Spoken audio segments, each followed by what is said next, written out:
So at that age where everyone's starting to get married, like buying, $500 bridesmaid dress just to wear it once and have it sit in my closet. So I was like, there must be someone in Toronto that, has this dress that I need to wear to this wedding in my size, in this color. Can't I just pay like $50 to rent it versus $500 to wear it once and have it sit in my closet? Or on the flip side, like I have all these dresses that I've worn just sitting there unmonetized. Like I might wear it once a year. So for 364 days, it just sits in my closet. Yeah. So could I make money on those items? And to my surprise, like nothing like that existed.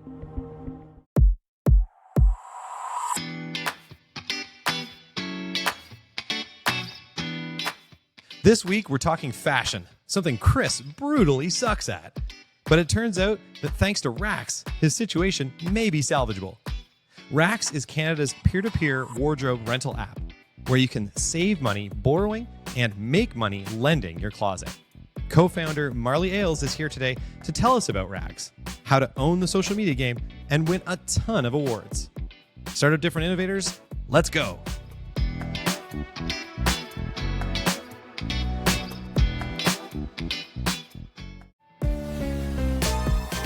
Hey, Dave here. Before we get into today's episode, Chris and I wanted to give you some exciting news. We wrote a book. Surprise! It's called Startup Different, the myth-busting blueprint for your multi-million-dollar business. And it comes out October 1st, 2024. Like our show, we're trying to pay it forward to our fellow entrepreneurs to help you learn from our successes and failures.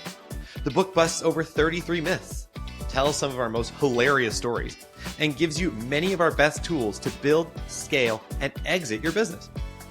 Pre-orders for paperback, ebook, and audiobook start Labor Day, Monday, September 2nd. You'll find the book at all the major online retailers, including Amazon. Check it out. We think it's pretty great. And now, on to the show.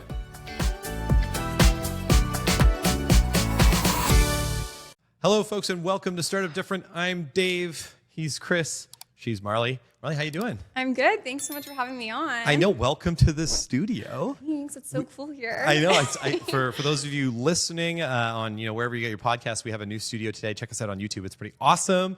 Shout out to producer Graham, who is behind the scenes. You can't see him, but he's super excited. He just saluted me. And Marley, we're so happy to have you here today and talk about Rax, which is obviously your startup.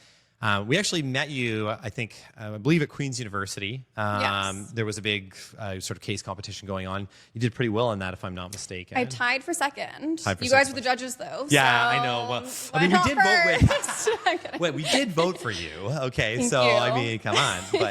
But I guess I want to know a bit more about Rax. At least for the people at home, because we have a decent idea, and then I really want to get into it today. Like, I want your story. I want the company. And then I want to talk about kind of how you go to market and particularly in social media stuff. That's what I want to get into.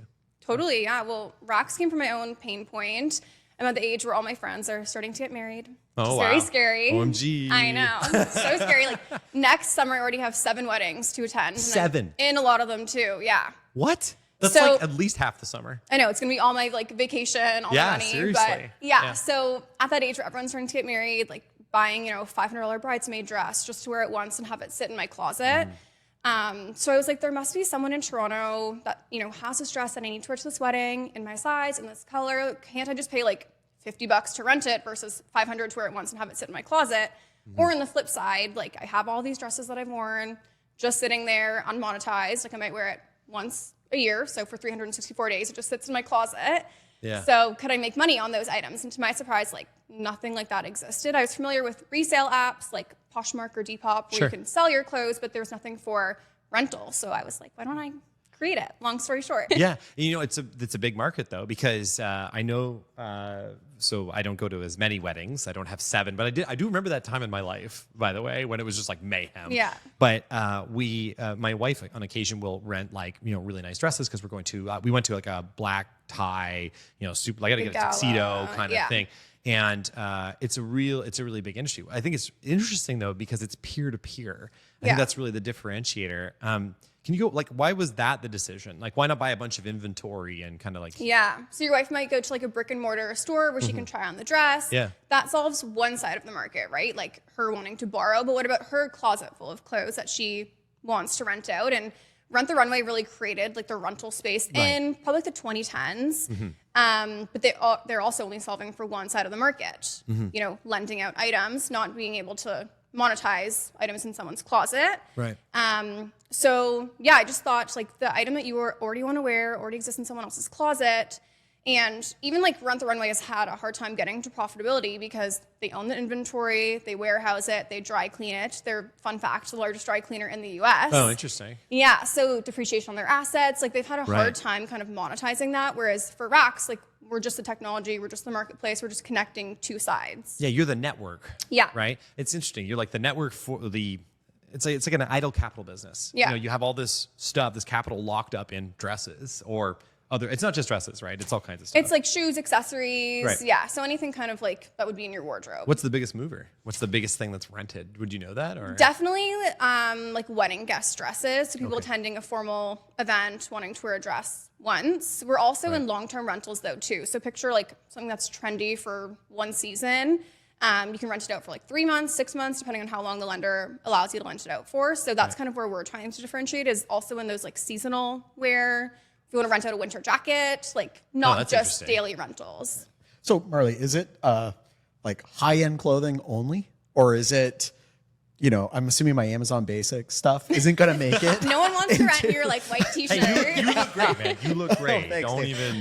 No, but I was kind of curious. Is it like just high-end stuff, or is there sort of like more middle-of-the-road stuff as well? Like, how does that Yeah, work that's out? also where we're trying to differentiate. It's more in that mid-market as well. A lot of global competitors are focused only on sort of like that luxury space, whereas we see opportunity in the mid-market. So if I could go onto your wardrobe, maybe like, 15 things in your closet, I can bundle and like rent it for a season. So it might not be like, a white t-shirt, but it'll be sort of like more of that mid-market stuff as well. So I find it's really interesting. Like I never would have come up with this business idea. It's probably partially because I think the market for clothing is fundamentally obviously different for men and women. Yeah. But like, dresses, and definitely there's these, like men I think buy clothing primarily for comfort. And then I think women buy it for, look good, and also for specific events that require kind of like a dress that's like a one-time thing sort of thing. So I can understand that part of the market.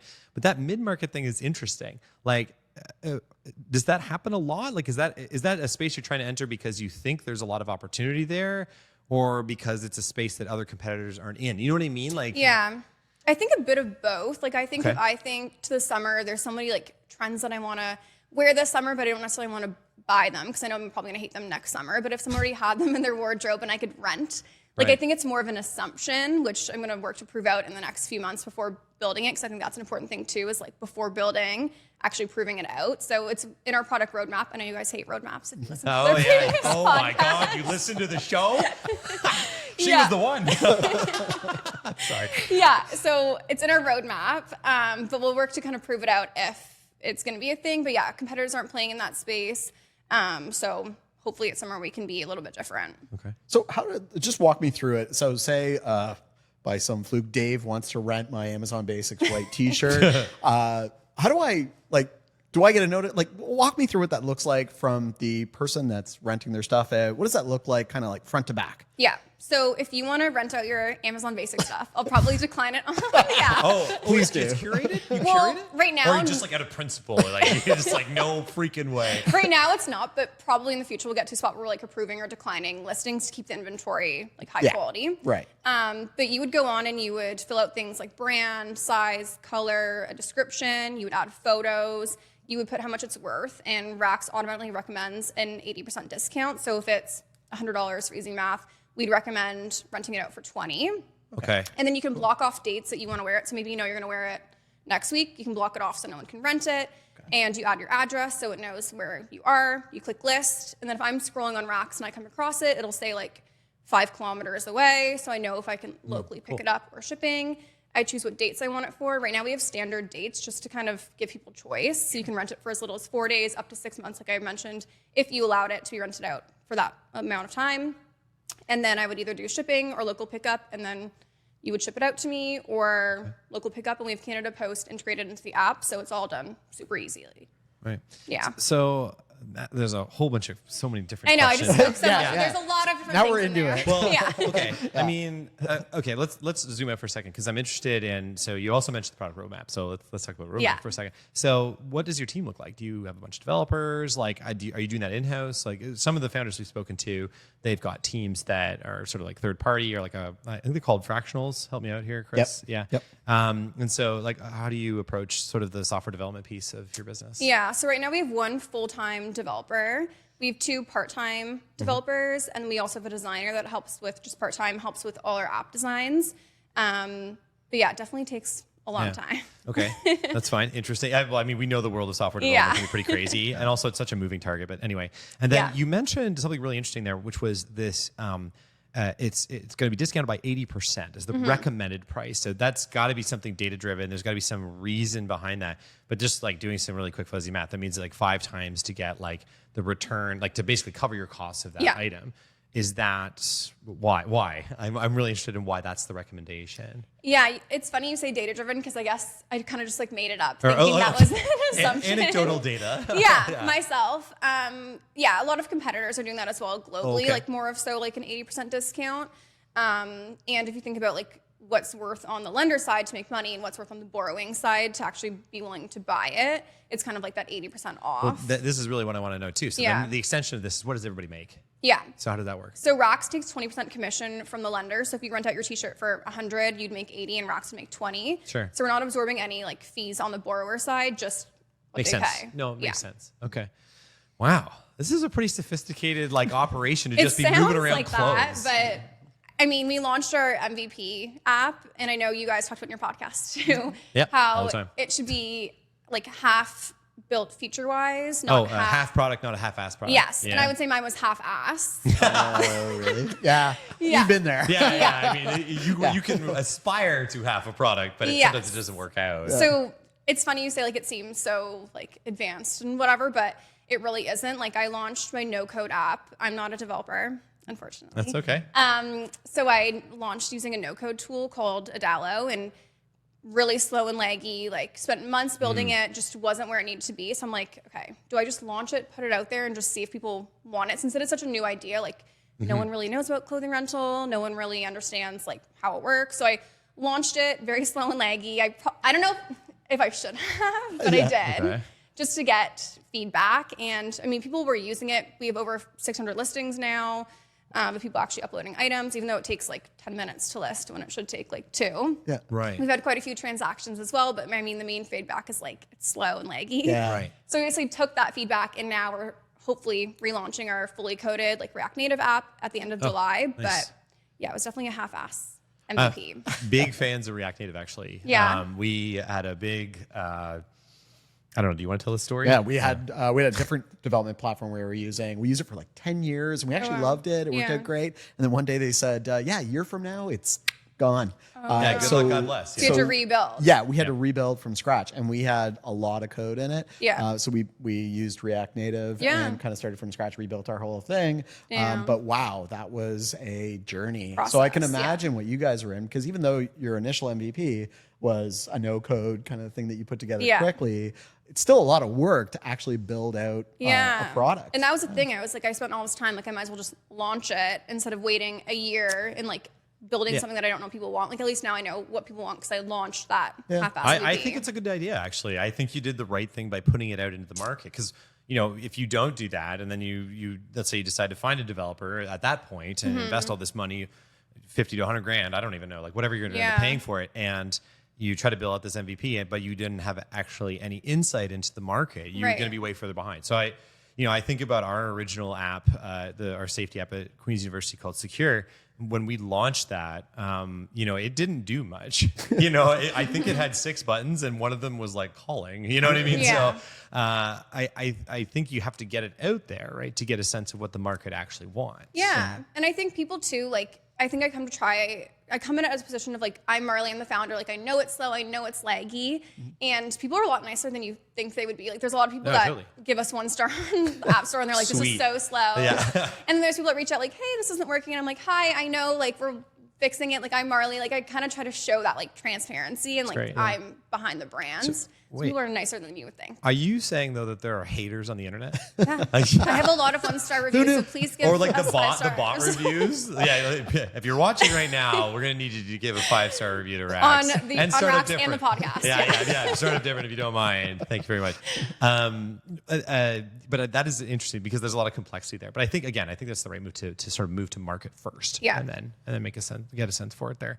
So, but what I don't really get, and so I really understand the business well, but like, one of the questions we always ask, or like we usually try to ask a lot of founders, or they tend to just answer indirectly, is like why you? Like why did you decide to take on this particular like thing? You know, you have a million different things you could do, right? So why to you is this such a big issue? Why? Yeah. And one of the things we always look for too is like, does the founder really understand the problem? So why do you understand this problem? Yeah, I think, why I even want to start is I've always been obsessed with startups, entrepreneurship. Oh, cool. I, read every book, listened to every podcast, and just never really had my own idea. I spent the past 6 years in marketing, the past few years working directly with founders to help grow their business. So I always knew I wanted to do it for myself. Right. And then why I understand the problem is I think I'm my exact target audience, and it was my own pain point. And I think a lot of good businesses come from your own pain point, right? Like, I ran into this, I can't solve it.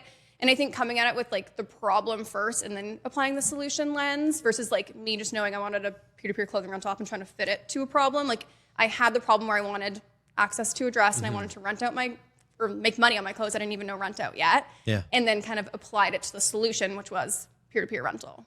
Yeah, that's really interesting. Yeah, it's just such a fascinating idea. I'm so far away from it, but I do agree that like definitely what you said is true. It's like you have to get it. It has to be part of your own personal experience that like, hey, this is something that annoys me or something that I think I can benefit from. And that way you're able to craft an actual solution. Yeah, and I think I believe in it too. Like, the fashion industry is one of the worst industries for the environment. Right.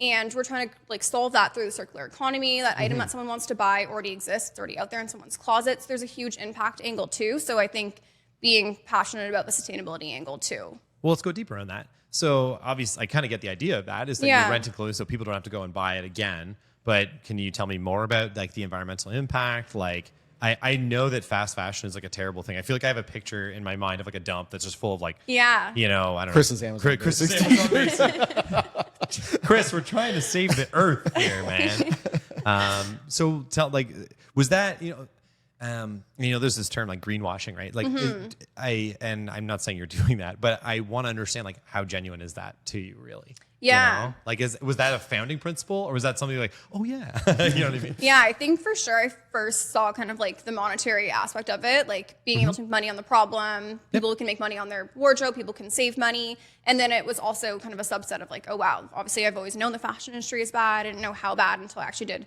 research and then found that there's some data out there, but each rental reduces your waste, carbon, and water emissions by 8% versus buying new. So yeah, there's some like data around that supports it. And then also if you're doing local pickup, that reduces the need for shipping. So little stuff like that. Right.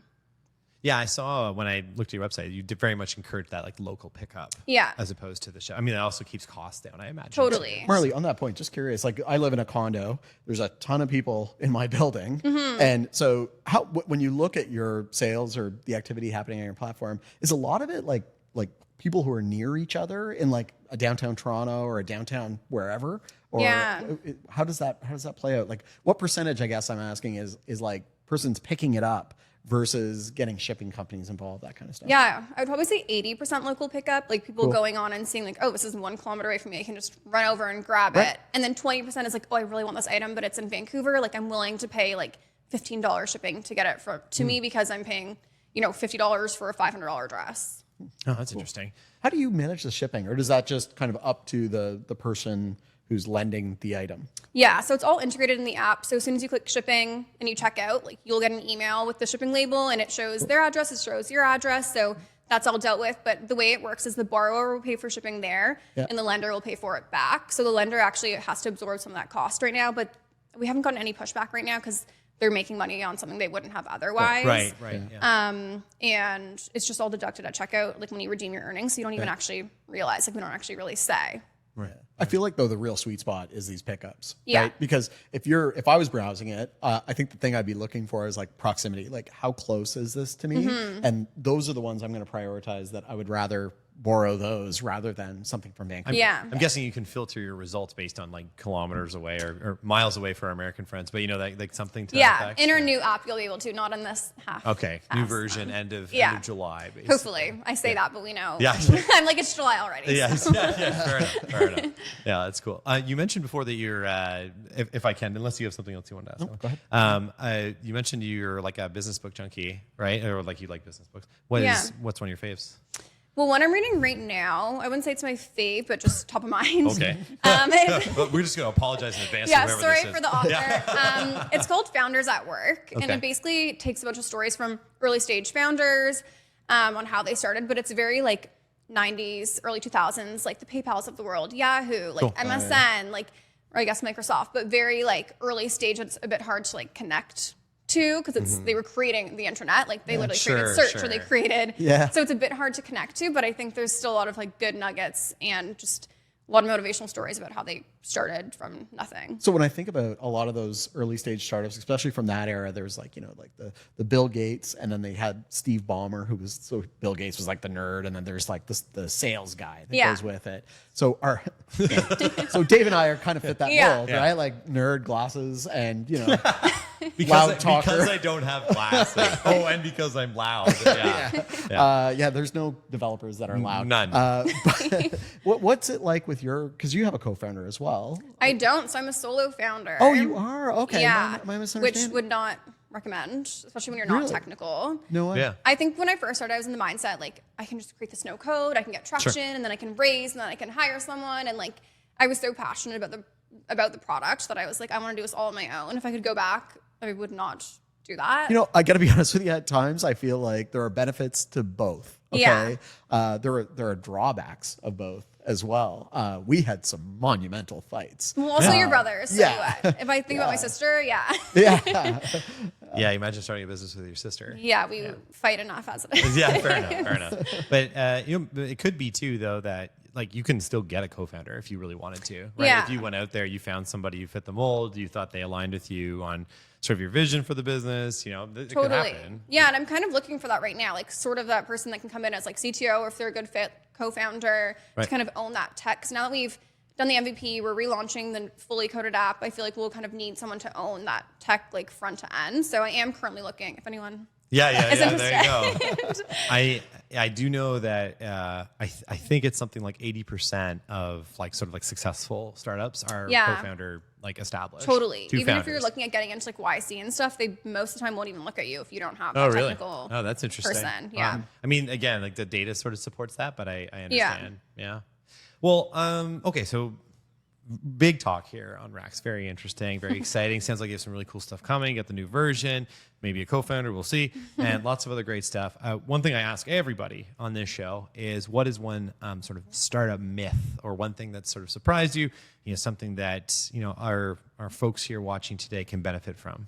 Yeah, I think the biggest myth is that you don't actually need to have a unique business. And what I mean by that is some of the most beloved brands came from categories that didn't have anything beloved in it. So by that I mean like Fable, if you're familiar with them, they created like kitchenware, they create plates, like cups. That's been around for literally ever. Right. But there was no sort of brand that people connected with, right? There was no sort of brand that connected in terms of like Gen Zs or millennials, or that was aesthetic or cute, or they like felt good supporting a local brand. So they created that. Or there's Blue Land for like cleaning supplies and detergents. Yep. Again, that's been around forever, but they created like a loved category and a category that no one really resonated with. So, if you picture trying to create like a plate company, everyone's going to be like, there's so many plates, but they've done so well because they created a brand around a category that had no brand. That's interesting. There's no like feeling, no emotion, no love behind it kind of thing. Exactly. So that's probably my biggest myth.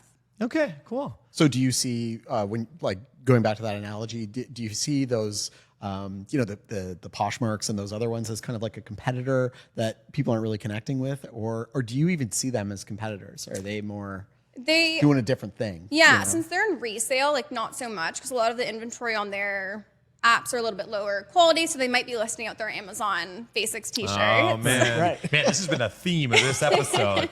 But they don't do rental, right? So it doesn't really exist in Canada, which is kind of funny. Like I know a lot of your podcasts, you talk about really creating that category. Like it really, and there's challenges there and benefits, but it really doesn't exist in Canada. So there's right now, if you want to rent out your item, like there really is no other option but racks. And, I think it's kind of a funny thing about the Canadian market in general is it's kind of a good space to like incubate your business because a lot of the time the American competitors they'll exist, but they're only thinking about the US. They're not going to, Canada for them is too proportionally small a market for them to invest in. So it gives you a little bit of space, a little bit of operating. I know the thing that probably scared us the most at various times in our business was when Canadian competitors did show up. Yeah. And man, we took them down because you get really like this is our turf. This is our backyard. This is our turf, We created the category. This is ours. Right? So You go somewhere else. Yeah. But I do think that's interesting. And then you get to this position where you're like ready to attack that U.S. market. The other thing too is they're not really looking at you. Like they might know about you, but they're like, meh. It's they're Canadian, up north. small Like who cares? market, Whatever.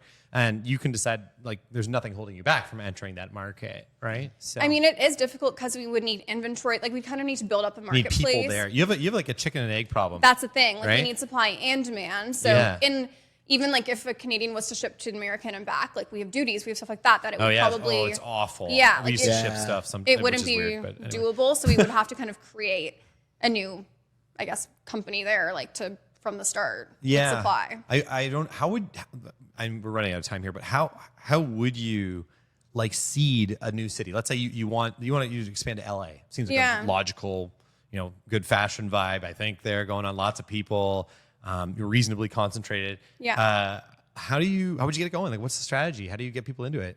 I would try to build up a wait list, I think. I've already had people reaching out saying, like, are you available in the US? Are you available here? And I'm like, no, not yet. So I think I'd try to build up like that demand and wait list and then roll it out to those people first to actually like list their items. Right. So when I launched the market, there's already inventory. Yeah, And that's what I tried to do here as well. Like I sent it out to all my friends, all my family. I was like, can you all just upload a few items? So by the time I launched, we already had like 50 plus. So you weren't coming to like an app with nothing. Okay. Right. Yeah. Did you deny anyone's clothing? No. Okay. This is I a haven't good yet. opportunity to tell one of your relatives, like on a podcast. No, not yet. Yeah. So Marley, I think of Uber because Uber kind of like launched in like one city at a time. Yeah. And kind of because I think they or had the same issue, Facebook, right? or like there's a lot of like things that yeah, just do that. where you kind of had to have both sides of that marketplace in place before you could kind of like make it official. Yeah. So do you feel like there's a lot of precedent for like you can follow a kind of established right way of doing that as you expand your company? Or Yeah, I mean, I am trying to focus on Toronto. I don't know if there's so much of a playbook,